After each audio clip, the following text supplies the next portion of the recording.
Macet, yang kereta-kereta tuh udah kecelakaan semua, udah terbalik-balik gitu kan.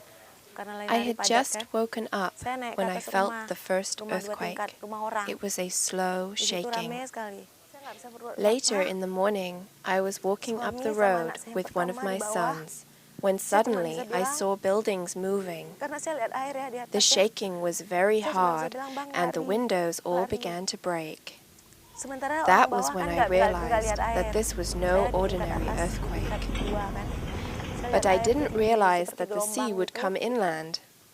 I went home and got my husband and other son, and we were standing in the street away from the house when an aftershock came.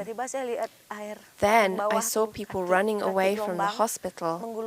I asked why they were running, and someone said that the sea was coming. We began running. I ran with my husband and 2 children.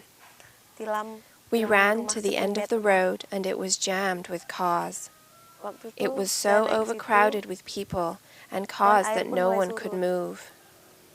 I went up into a 2-story house. It was crowded with women and children. That was when I first saw the waves, higher than a coconut tree. I shouted to my husband, "Run, run, run!" But the people downstairs couldn't yet see the water. Then the wave hit downstairs.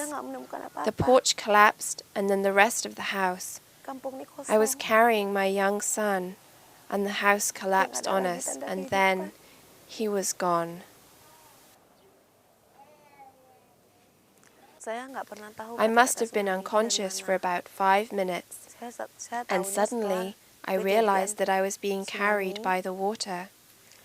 I was trapped among the house debris and the roof tin. I thought that it was the end of the world and this was hell. But then I saw the mountains and trees, and I realized that it was not doomsday. I realized that I had to live, and so I tried to live. I reached out and grabbed some tree branches. The water was beginning to recede and pulling me towards the sea.